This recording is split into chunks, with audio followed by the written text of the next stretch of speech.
In this lesson, we'll learn how to add cylindrical shapes to our high poly model. Alright, so I want to create a hole in this handle itself. So something for like a string to fit into, something like that. So the reason that we want to talk about how to add cylindrical shapes to a high poly model is that we have to be very careful around these custom type shapes. Whenever we're using this turbo smooth and swift loop method for creating a high poly model, some details we have to be very, very careful with, and we have to make sure that we plan them properly in order for them to fit the rest of the workflow. So to kind of show you how to actually create a cylinder or a cylindrical shape or a hole in your handle here, we need to create that polygon. So I'm going to create that polygon right around in here, okay, on our object. So to get started with this, what I like to do is I like to create a shape, and I like to use a circle. So in wireframe mode, hit F3 to do that, and I'm going to left click and drag out a shape where I want that to be.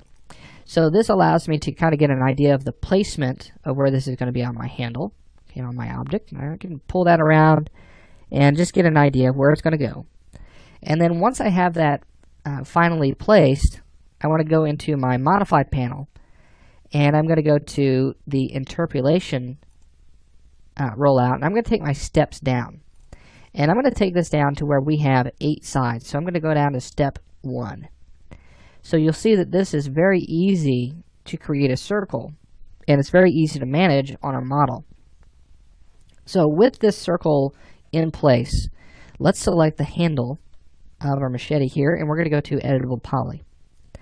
Now under editable poly, I'm going to go to vertex mode, and I'm going to use my cut tool to begin cutting out this shape. Now before I do that, I want to make sure that I have my snap settings set up. So let's left click on our snap settings, and then we're going to right click to go to the settings itself, and we're going to go to vertex mode. Make sure that this is the only one that is checked. Okay, so we're only going to be snapping on vertices. Let's close that, and then we're going to go and use our cut tool. Now I can go to edit and cut here, which will give me the same result. Now I'm going to cut from this vertex right here on my object. And you'll notice that we're getting a little bit of an issue. It's not showing me the vertices that I need. So let's turn off turbo smooth. And now you'll notice that it's allowing me to cut on this vertex. So I only want to see what it looks like on the low poly object itself. So we're going to cut from this vertex, and then I'm going to go down to this vertex right here. And then I'm going to left click, and I'm going to go all the way around this circle that we just created. So we're cutting on this surface, snapping to those vertices, and then we're going to end right back where we started here. And then we're going to right click, and we've just cut out a circle polygon on our handle. Now at this point, we need to make sure that we take care of this polygon, as we know that this is an n-gon, because it has 1, 2, 3, 4, 5, 6, 7, 8 sides on the interior, and then 4 all the way around, and it can be very difficult to deal with. So with this, I'm going to go ahead and cut from here, this vertex here, and I'm going to go all the way out to this edge right here. And let me actually just go straight out. So left click there, and then we're going to go from this vertex down to this corner, and then we're going to cut from here straight down to the edge here, and then we're going to go from this corner down to here, and then we'll cut from here just straight out to this edge for right now. We'll cut from here to this corner, and then we're going to go from here straight up. So we've created quads here, and they're all going into this circle. Now this is perfectly fine, nothing wrong with doing this. Okay, the polygons are a little weird at the moment. We've got some polygons that really aren't going to work until we get them terminated properly. So I'm going to left click on this vertex, and I'm going to go straight out to the end of my handle. Left click one time and then right click. And then let's hit P on our keyboard and then F3. Let's go back to our model. And let's make sure that we take care of these vertices. So I'm going to cut from here straight across. And then I'm going to right click to end that. This one's good. Let's cut from here to here, straight across. And also along the top. And then also down at this end. So we'll cut from here, straight across.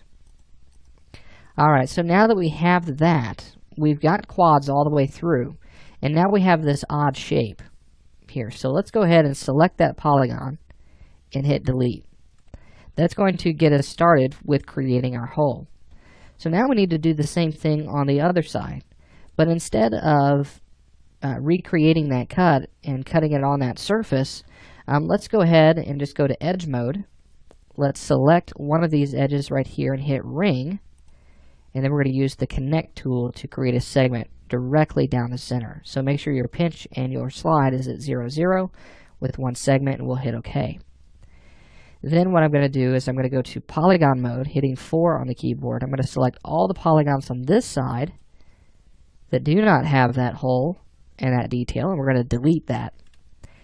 Now let's go to edge mode, hitting 2 on the keyboard, and with that segment selected there in the middle, let's go and hit symmetry.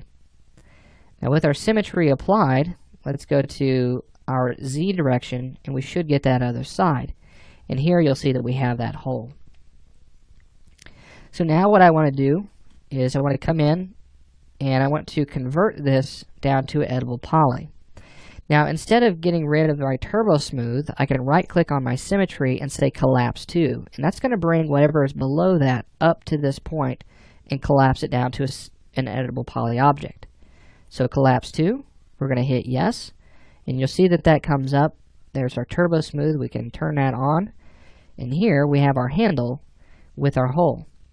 Now we need to make sure that we create the polygons that are going to be on the inside of this. So let's go back to editable poly. Let's hit 9 to show end result. Okay, and then we're going to scroll down and we're going to go to edge mode, hitting 3 on the keyboard. Let's select both of those borders there. Now notice one thing, whenever we collapse that and we said collapse to, our cage has changed colors. So every time you do that, you're going to reset these settings. So you may want to change that back if you want to. Okay, if you don't necessarily have to, but I like to. And with those borders selected, let's now bridge those using the bridge tool. And I'm actually going to do bridge and then add one segment right in the middle. So that way if I ever need to do symmetry again, that segment will be there and I won't have to recreate that bridge every single time. So now let's hit OK, and notice what it's done here. Let's turn off border mode and let's take a look at our model. You'll notice that that edge is there. We have our hole, but it's very, very smooth. Okay, it doesn't look as nice as we would want it to be.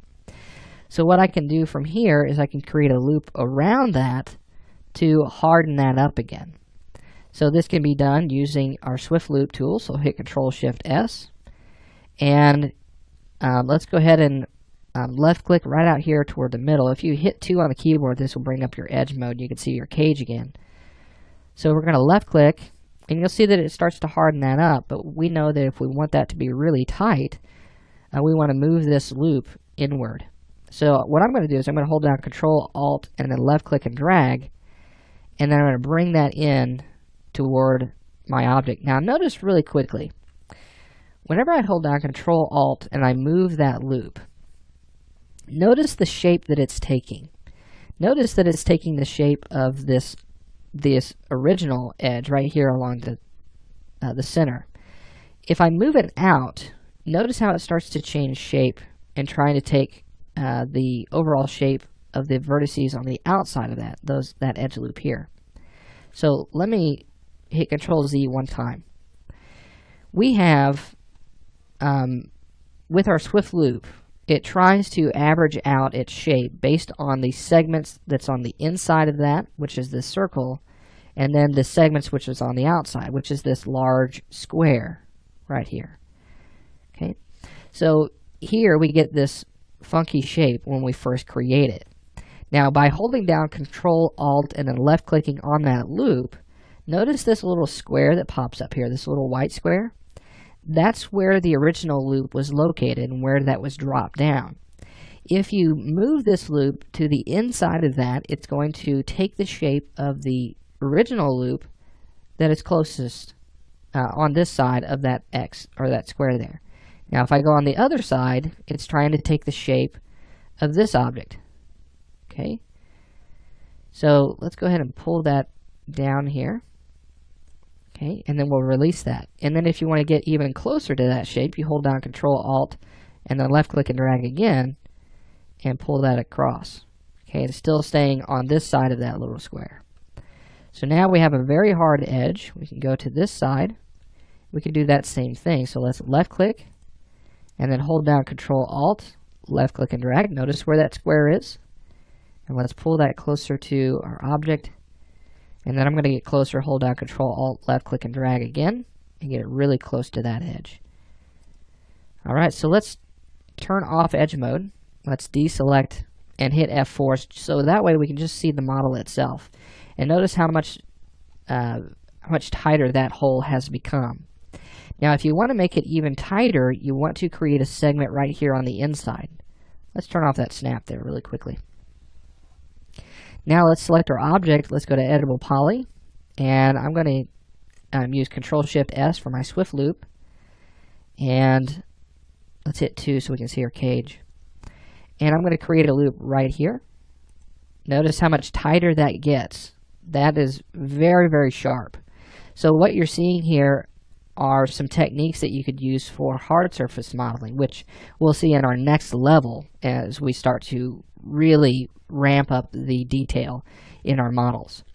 So I don't want it to be quite that tight, so I'm going to pull it back out a little bit. I want a little bit more of a lip right there. So let's go on to this side and let's do the same thing.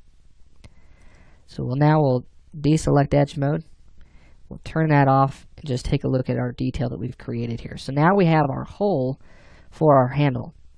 So now what we're going to do in our next lesson is we're going to learn how to create what's called localized loops that can help keep our topology under control. And we'll talk about what that means in the next lesson.